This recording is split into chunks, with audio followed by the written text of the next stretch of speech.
exactly does E. coli bacteria get inside your body to cause food poisoning? Think about it for a second. Our cells aren't just floating microscopic blobs, they're incredibly heavily guarded cities. To get inside your body, a pathogen has to breach massive microscopic fortresses.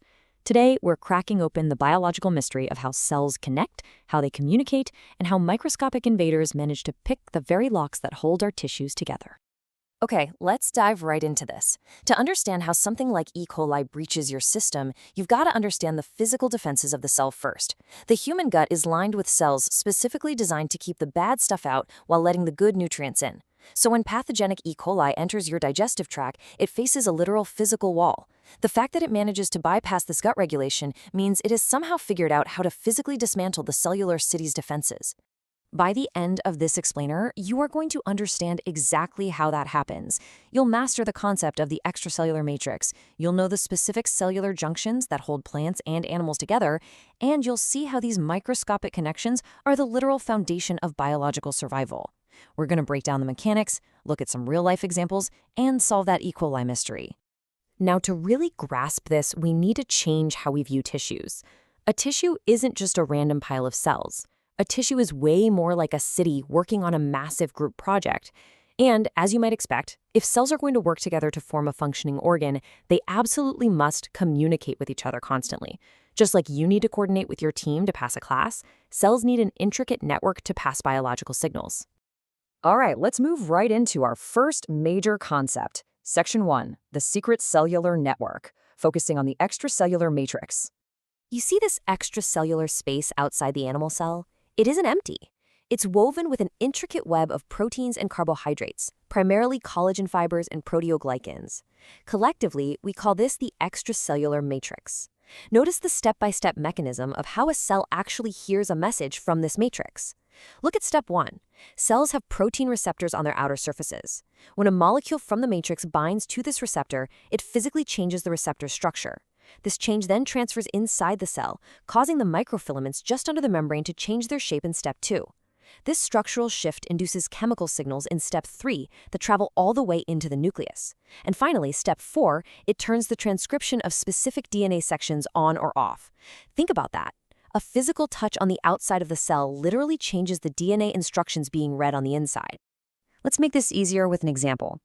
Blood clotting is a brilliant illustration of the extracellular matrix's role in communication. Imagine a blood vessel gets damaged.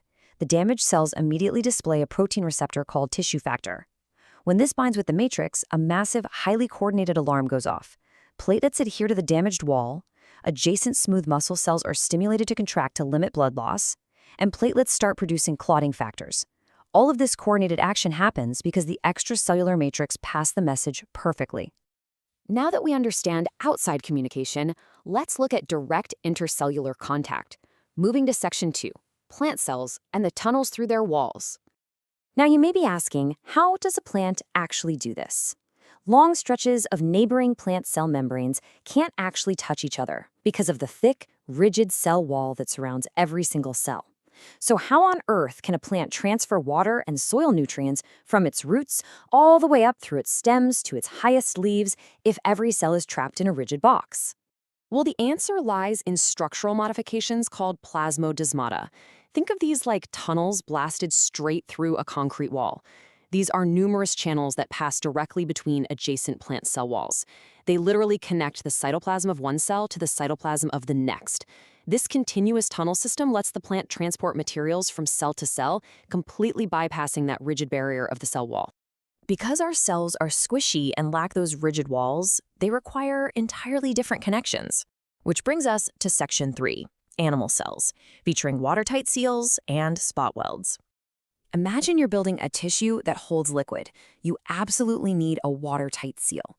Think of the interlocking plastic tracks on a Ziploc bag. When you press them together, nothing gets in or out. Animal cells have a microscopic equivalent that serves this exact same purpose. Biologically, we call this a tight junction. A tight junction is quite literally a watertight seal between two adjacent animal cells. The cells are stitched together by proteins, predominantly claudins and occludins. These proteins tightly hold the cells against each other, creating a totally impermeable barrier. And this brilliantly illustrates why this matters in real life. This tight adherence prevents materials from leaking between the cells. These junctions are typically found in epithelial tissues that line internal organs. For instance, the epithelial cells lining your urinary bladder are packed with tight junctions. This is the exact reason why urine doesn't simply leak out into your extracellular space. The biological Ziploc bag is sealed shut. But what if a tissue doesn't need to be watertight, but instead needs to endure heavy physical stress and stretching? Think of heavy-duty spot welds in engineering, those points of intense connection that hold sheets of metal together under immense pressure. In animal cells, these spot welds are called desmosomes. Desmosomes connect adjacent cells using short proteins called cadherins, which reach right through the membrane and anchor to intermediate filaments inside the cell. So the crucial point here is that cadherins maintain cells in a strong sheet-like formation. You're going to find desmosomes in organs and tissues that stretch heavily, like your skin, your heart, and your muscles. They prevent the tissue from tearing apart under mechanical stress. Wait, this is super important. Let's test your understanding of how tissues function in real time. We know desmosomes hold the heart muscle together so it doesn't tear. But how do thousands of individual heart muscle cells know to contract and beat at the exact same millisecond? If they're separate cells, how does the electrical signal move so fast? They use our final connection type, gap junctions. A gap junction is a protein-lined pore that allows water, ions, and small molecules to pass directly between adjacent animal cells. 6 proteins, called connexins, arrange themselves into a donut-like configuration called a connexon.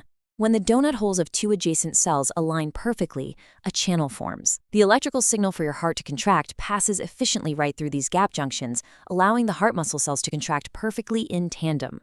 Now, a really common mistake students make is confusing the channels in plants with the channels in animals. Notice the structural difference here. Gap junctions in animals are similar in function to Plasmodesmata in plants. They both allow communication. But structurally, they are vastly different. Plants have rigid walls, and their plasmodesmata are large enough to transport really large molecules. Animals lack walls entirely, and their gap junctions are highly specific pores primarily for ions and low molecular weight substances. You'll definitely want to keep that distinction clear in your notes. All right, Section 4, Cellular Breakdowns and Real-World Examples. We know the walls, the seals, the welds, and the tunnels, so let's finally solve those biological mysteries we introduced earlier. Remember our pathogenic E. coli? It generally causes food poisoning by crossing from the lumen of the gut into the rest of the body. The gut is lined with tight junctions, meaning the body tightly regulates what crosses over. But pathogenic E. coli has this terrifying trick. During infection, it actually degrades tight junction proteins. By destroying the watertight seals, the bacteria avoids regulation entirely and slips directly into the body, right between the epithelial cells. The fortress wall is literally dismantled from the outside. Here's a quick mini quiz for you to check your retention. Diseased animal cells sometimes produce molecules that activate death cascades to kill themselves off in a controlled manner for the good of the whole organism. But surprisingly, neighboring healthy cells often die alongside them. Based on the cellular connections we just learned about, why would neighboring healthy cells also die? If you guessed gap junctions, you hit the nail on the head. The very same gap junctions that allow the heart to beat in tandem can also serve as a fatal highway. The death molecule literally passes through the gap junctions from the diseased cell directly into the healthy cell, triggering its demise as well. It is very much a double-edged sword of cellular communication. Before we wrap up this explainer, let's quickly summarize these crucial key points. Tissues communicate and hold together in 4 main ways. In plants, you have plasmodesma, the tunnels through the cell walls. In animals, you have tight junctions acting as watertight seals, desmosomes acting as structural spot welds, and gap junctions acting as rapid communication channels for ions. But I want to leave you with one final thought. We just saw how a single bacteria, E. coli, evolved to specifically target and melt away the tight junctions in your gut. It's literal biological lockpicking.